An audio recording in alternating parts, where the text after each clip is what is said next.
Siapa ahlul fatrah? Itu adalah sekelompok manusia yang tinggal di zaman yang mana di zaman tersebut tidak Allah utus kepada mereka salah satu daripada nabi-nabinya Allah.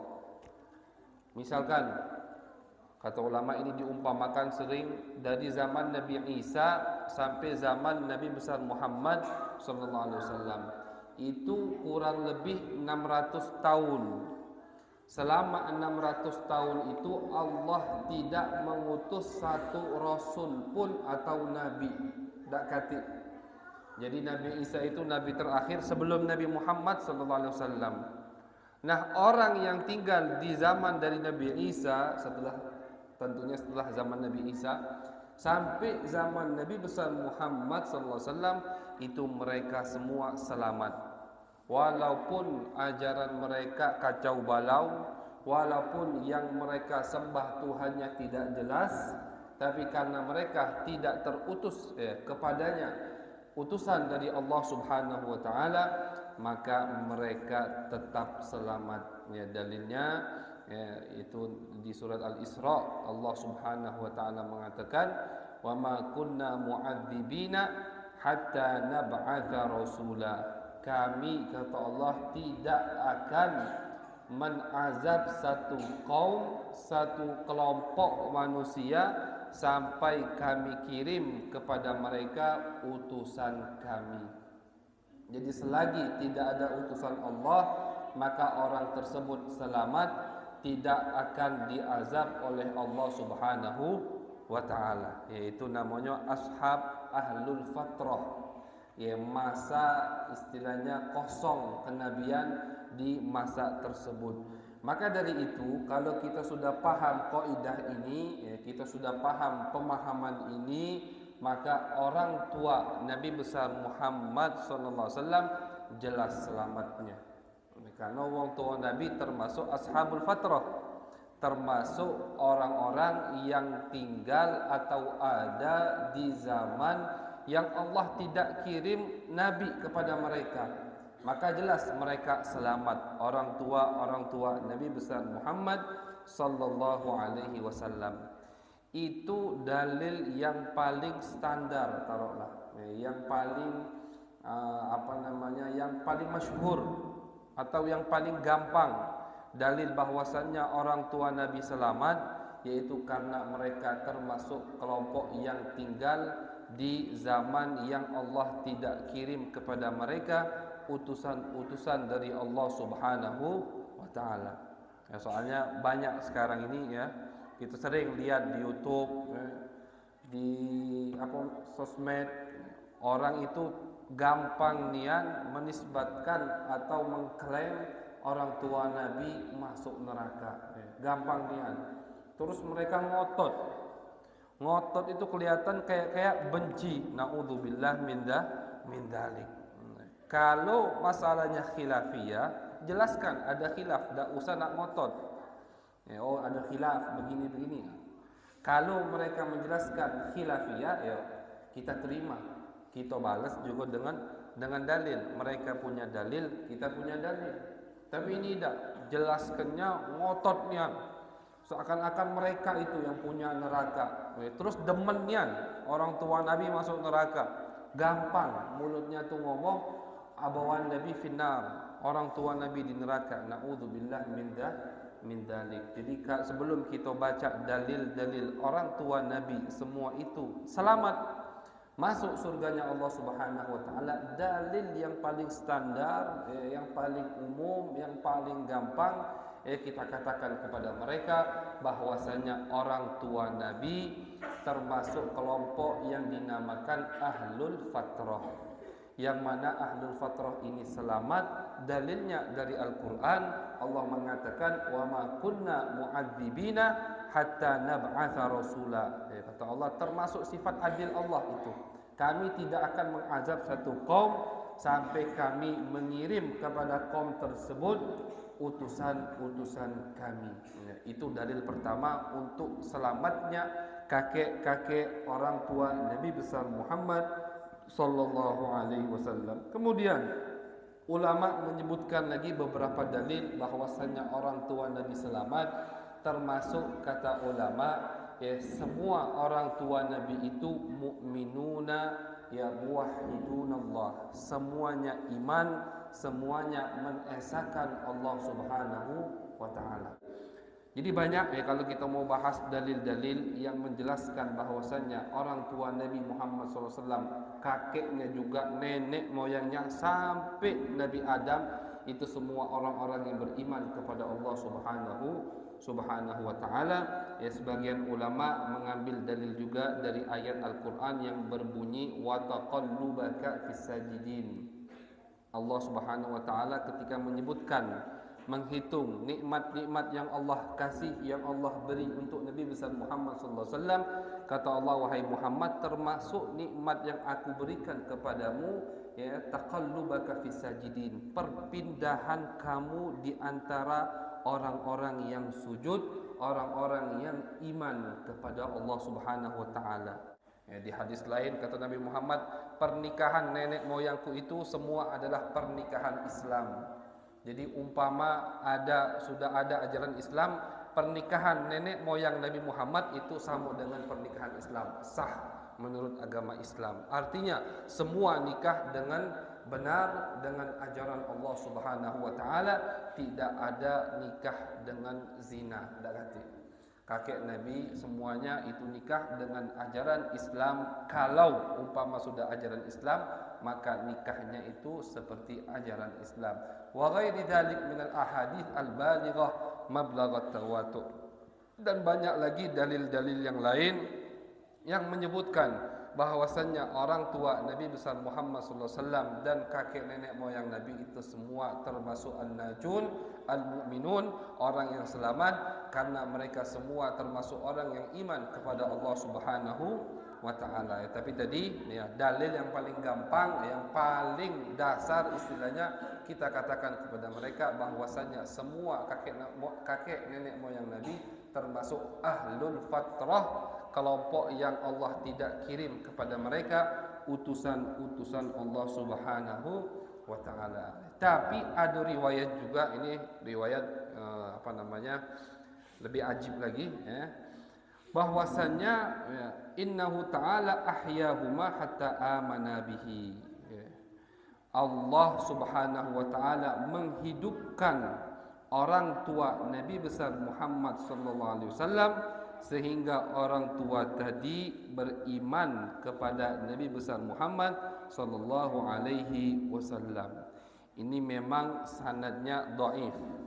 Ya, hadis ini yang mana hadis itu kata Nabi ya, anak dari Siti Aisyah yang diriwayatkan bahwasanya Rasulullah sallallahu alaihi wasallam sa'ala rabbahu an yuhyiya lahu abawaihi. Nabi minta kepada Allah, ya Allah tolong hidupkan orang tuaku, fa ahyahuma, dihidupkan sama Allah, fa amana bihi, dua-duanya akhirnya beriman, mengucapkan dua kalimat syahadat di hadapan Nabi, summa amatahuma, kemudian ya dikembalikan lagi oleh Allah di dalam alam kubur sana. Itu ada hadis ya, riwayat dari Sayyidah Aisyah. Tapi ya kita harus harus fair lah istilahnya. Ya, jangan mentang-mentang pendapat kita cak ini hadis dhaif kita sahihkan, tidak boleh. Ya, hadis dhaif kita katakan dhaif. Hadis ini lemah. Ya, riwayatnya lemah, banyak ulama-ulama yang mendhaifkan hadis ini, tapi juga ada ulama yang mensahihkan hadis ini. Termasuk yang mensahihkan hadis ini Ibn Hajar. Ibn Hajar itu bukan sembarangan ulama. Al-Hafidh. Al-Hafidh bukan Al-Hafidh Hafidh Quran. Kalau sekarang kan kita hafal Quran dapat gelar Al-Hafidh. Kalau wong dulu kalau pakai yang hafal Quran pakai gelar Al-Hafidh, Al-Hafidh galau. Kecil 7 tahun udah hafal Quran, 5 tahun udah hafal Quran. Sufyan bin Uyainah 5 tahun sudah mulai mau fatwa, 5 tahun. Jadi Al-Hafidh menurut ulama dulu maksudnya adalah yang hafal ratusan ribu hadis. Itu Al-Hafidh. Ya, termasuk terakhir Al-Hafidh di zaman kita sekarang ini ya katanya adalah Al-Imam As-Sayyid Ahmad bin Siddiq Al-Ghimari, ya Abdullah bin Siddiq Al-Ghimari. Pokoknya ada ulama yang bahasanya Al-Ghimari. Itu Al-Hafidh terakhir. Ibn Hajar termasuk Al-Hafidh, Suyuti termasuk Al-Hafidh, menguasai 300.000 lebih hadis Nabi besar Muhammad sallallahu alaihi wasallam yang mempunyai syarah Sahihul Bukhari yang berjudul Fathul Bari, yang mana semua ulama yang ingin mensyarahkan Sahihul Bukhari setelah Ibn Hajar pasti baca kitabnya Ibn Hajar dulu. Kalau kitabnya itu komplit nian dalam mensyarahkan kitab Sahih Al-Imam Al-Bukhari. Al-Hafidh Ibn Hajar termasuk yang mensahihkan hadis tadi. Banyak yang mendhaifkan, seperti Imam Daruqutni, Jauzaqani, Ibn Jauzi, Ibn Dihyah, disebutkan di sini sama Syekh Ali Jum'ah. Termasuk yang mensahihkan Ibn Hajar. Kemudian termasuk juga Imam Qurtubi Al-Maliki, Ibn Hajar tadi Asy-Syafi'i, Al-Asqalani Asy-Syafi'i, Al-Qurtubi Al-Maliki, yang mempunyai kayaknya ini bukan yang mempunyai tafsir, tapi Qurtubi satu lagi, karena Imam Qurtubi di madhab Malik itu ada dua. Ada Al-Qurtubi yang mempunyai kitab tafsir, ada Al-Imam Al-Qurtubi yang mempunyai syarah Sahih Muslim, namanya Al-Mufhim kalau tidak salah, fi syarhi Sahih Muslim. Imam besar, imam pakar dalam ilmu hadis, mempunyai syarah Sahih Muslim. Kalau Ibn Hajar tadi syarah Sahih Bukhari, ini syarah Sahih Muslim. Imam Qurtubi mensahihkan hadis tadi.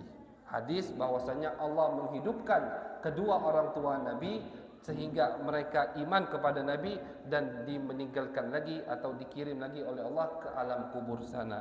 Kemudian termasuk yang mensahihkan hadis ini Al-Hafidh Al-Hafidh Asy-Syams Ibn Nasiruddin Ad-Dimashqi. Ini ulama besar juga, pakar hadis juga yang mensahihkan hadis ini. Jadi hadis Nabi dihidupkan oleh Allah kedua orang tuanya, ada yang mensahihkan, ada yang mendhaifkan. Kalau memang kita ini ketika adu argumen atau menjelaskan satu pendapat amanah, kita orangnya fair, kita orangnya jujur, harus kita jelaskan dong. Tak boleh, misalkan sekarang ana lagi bahas orang tua Nabi selamat, ada satu hadis, ada yang mendhaifkan, ada yang mensahihkan. Karena keyakinan ana orang tua Nabi selamat, akhirnya hadis ini sahih. Tidak ana sebutkan kepada antum ada yang mendhaifkan, tak boleh. Itu namanya tidak amanah. Kalau orang amanah harus disebutkan hadis orang tua Nabi dihidupkan, itu ulama khilaf. Ada yang mensahihkan, ada yang mendhaifkan. Yang mau percaya sama yang mendhaifkan silahkan. Ini masalah khilafiyah, masalah ada khilafnya. Yang mau percaya keyakinannya sama yang mensahihkan juga silahkan. Soalnya dua-duanya ulama ahlus sunnah, dua-duanya ulama pakar hadis. Jadi kita bebas nak percaya sama siapa, tergantung keyakinan masing-masing. Walaupun madhab kita, wabil khusus madhab guru-guru kita daripada ulama Hijaz, Mekah, Madinah, itu lebih condong kepada keyakinan bahwasannya hadis itu sahih. Kenapa hadis itu sahih? Karena menurut logika Allah menghidupkan orang tua Nabi tidak mustahil bagi Allah Subhanahu wa taala. Mustahil tidak, jaiz. Termasuk sifat Allah yang jaiz. Termasuk sifat Allah yang jaiz, bukan wajib, bukan mustahil. Allah mampu menghidupkan, mampu. Apa sih yang Nabi minta Allah tak kasih? Semua yang Nabi kasih itu Allah, semua yang Nabi minta Allah beri. Ma'ara rabbaka illa yusari'u fi hawa, kata Siti Aisyah. Wahai Rasulullah, aku tak melihat Allah ini kecuali kalau kau pengen sesuatu langsung Allah kasih. Pengen ini langsung Allah beri. Pengen tahwil kiblat, perpindahan kiblat, yang mana kita sekarang di bulan Sya'ban, perpindahan kiblat di bulan Sya'ban. Nabi belum sempat minta, baru di dalam hati. Cuman mukanya Nabi sering noleh ke atas pas lagi salat ngadep Baitul Maqdis. Kenapa? Hatinya, ya Allah, coba kiblat ini pindah ke Ka'bah, jangan Baitul Maqdis. Langsung diturunkan ayat, dijawab sama Allah. Qad nara taqalluba wajhika fis sama' falanwalliyannaka kiblatan tardaha, kata Allah. Kami telah melihat bolak-balik mukamu ke langit. Kami akan pindahkan, kata Allah, kiblat yang kau sukai. Jadi misalkan Nabi pengen kiblat bukan ke Ka'bah, dipindah ke sama Allah. Kenapa? Karena itu yang disukai dan yang dicintai, yang diingini oleh Nabi besar Muhammad sallallahu alaihi wasallam. Jadi bukan sembarangan nabi. Makhluk yang paling Allah cintai. Pengen apa be? Dikasih sama Allah Subhanahu wa taala. Jadi kata ulama tidak mustahil Allah menghidupkan kedua orang tua Nabi sehingga mereka iman kepada Nabi dan Allah kembalikan lagi mereka ke alam kubur. Kenapa tidak mustahil? Karena Allah innallaha ala kulli syai'in qadir. Allah mampu untuk melakukan semua hal dan hal ini berkaitan kepada orang yang paling agung yaitu Nabi besar Muhammad sallallahu alaihi wasallam. Ya. Waqad allafa al-Jalal As-Suyuti, Al-Hafidh As-Suyuti Asy-Syafi'i telah mengarang beberapa kitab ya, namanya Tis'atu Rasail, 9 karangan Imam Suyuti kumpulkan di 9 karangan tersebut atau 9 karya tersebut dalil-dalil bahwasanya orang tua Nabi dan kakek nenek moyang Nabi itu selamat, orang-orang yang beriman kepada Allah Subhanahu wa taala. Imam Suyuti, imam besar juga, kebanggaan kita mazhab Syafi'i. Suyuti mempunyai karangan yang banyak, pernah ketemu Nabi secara yaqadhah 70 kali lebih. Itu ada di kitab Syarah Ratib Haddad yang dikarang oleh cucu Al Habib Abdullah bin Alawi Al Haddad. Biar tidak dikira anak masing-masing ngomong, ya kan? Tidak, 70 kali lebih beliau pernah bertemu dengan Nabi secara yaqadhah, bukan dalam mimpi, dalam nyata. Ketemu Nabi Muhammad SAW, imam besar, mengarang kitab 9 karangan, 9 karya, yang di 9-9-nya beliau menyebutkan dalil-dalil yang kuat bahwasannya semua kakek nenek moyang Nabi itu selamat masuk surganya Allah karena mereka semua orang-orang yang beriman kepada Allah Subhanahu wa taala. Jadi paling tidak kalau ada orang yang tidak percaya ya harus fair, harus jujur. Katakan ada khilaf, mereka yang tidak percaya silahkan kita khusus Al-Fakir dan madhab guru-guru Al-Fakir dari kota Mekah sana itu semua yakin seyakin-yakinnya bahwasannya semua kakek nenek moyang Nabi besar Muhammad SAW adalah orang-orang yang beriman kepada Allah dan orang-orang yang selamat masuk surganya Allah Subhanahu wa taala. Kembali lagi dalil paling dasarnya tadi, kalaupun mereka tidak ada dalil-dalil yang barusan kita bahas, dalil yang paling jelas bahwasannya mereka min ashabil fatrah, termasuk orang yang tidak Allah kirim di zaman mereka utusan-utusannya sehingga Allah tidak akan mengazab mereka.